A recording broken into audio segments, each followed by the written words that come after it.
We had a few beers, me and Justin, at the cabin one night, and she said, "Are you ready for something serious?"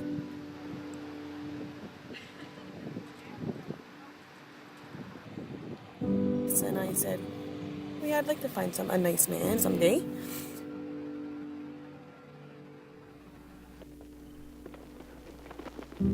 My sister had been telling me about Victoria, and she's been like, "Oh, she's so perfect for you. You're like the same personality."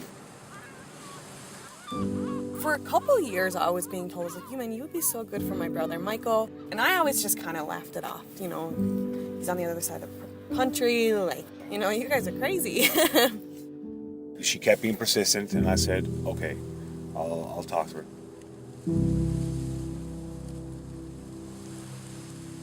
Now, 3 years later, we're ready to make the biggest commitment of our life. And we're getting better, stronger every day. So I think this is awesome.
I flew down for the Thanksgiving weekend. We haven't even met yet. Yeah, and we go to my parents' summer home, and she was there with my sister and her friends, and I'm coming down. I'm super nervous, so awkward. So it took me a little while to come out of my shell and get reserved. And then we started talking, and then we spent the whole night talking. And one thing led to another. It was a weekend, probably the most amazing weekend ever. I think by the end of the weekend, I think I told her I loved her. It was 3 days later. I was just like, Yeah. This is it. Sparks flew, and right then and there, I knew I wanted to marry her. I had the same feelings. It was electric. It was like we knew. Right? And when you know, you know. I didn't believe in that stuff before, but now I do.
Welcome. We are gathered here today to witness and to celebrate the coming together of two dearly loved ones entering into the closer relationship of marriage.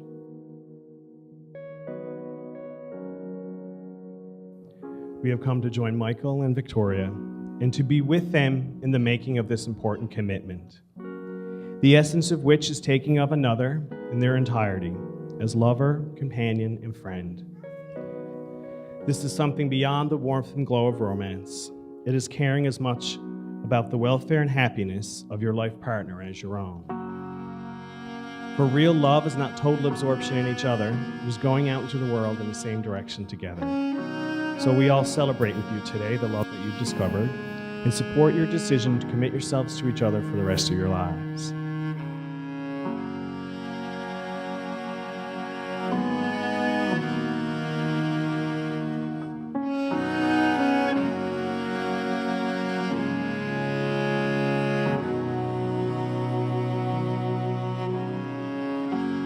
I promise to give you the best of myself. I promise to trust and respect you as your own person and realize that your interests are no less important than mine. I promise to share with you my my time and attention and to bring joy, strength, and imagination to our relationship. I promise to keep myself open to you, encourage your dreams, and help shoulder our challenges. I promise to love you, good times and in bad, completely, forever. Do you, Michael, take Victoria to be your wife? I do. You definitely do. Do you, Victoria, take Michael to be your husband? I do. By the authority vested in me by the Marriage Act, I pronounce you, Michael and Victoria, to be husband and wife. You may now kiss the bride.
Hi everybody and good evening.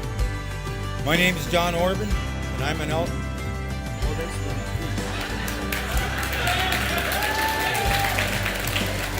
No. I'm John Orban. I'm Victoria's very proud, very happy, elated stepfather.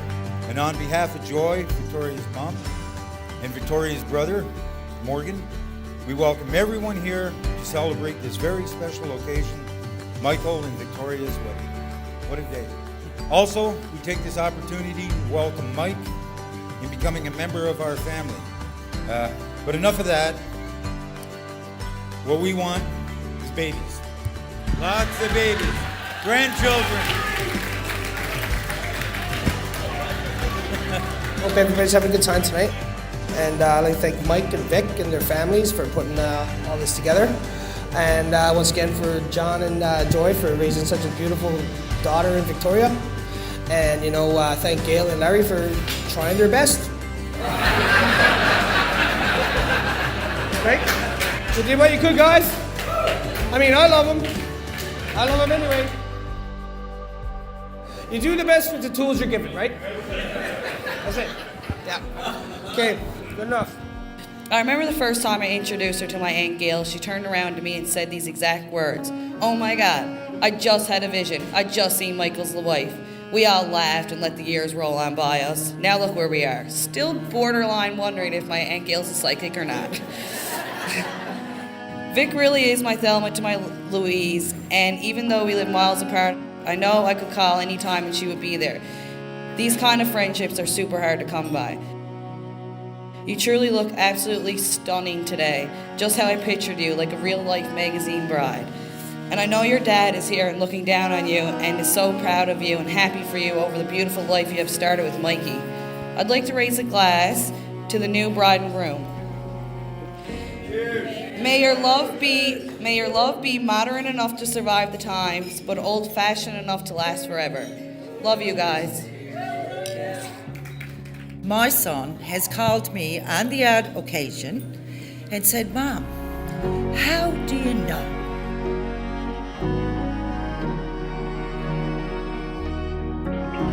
And I said, "Michael, you just know. I waited, Victoria, for a long time." And one day, Michael called me and he said, "Mom, I know."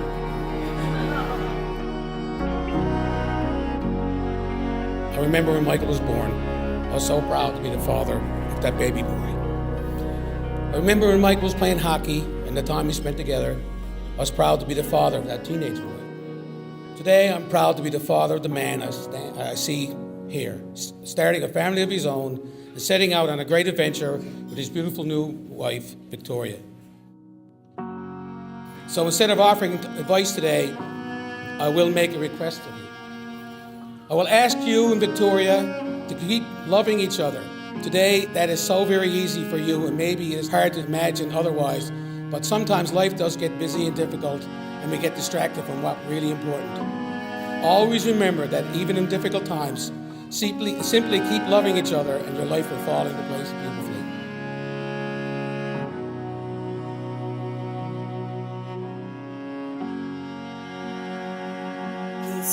He's safe. He's my home. He's respectful. He's kind. He's hardworking. He's anything that anybody would ever want, right? And especially myself. He's a very good man. He's a good man. She's so calm and patient and understanding. He's made me a better person, 100%. And I love you. I do. Oh.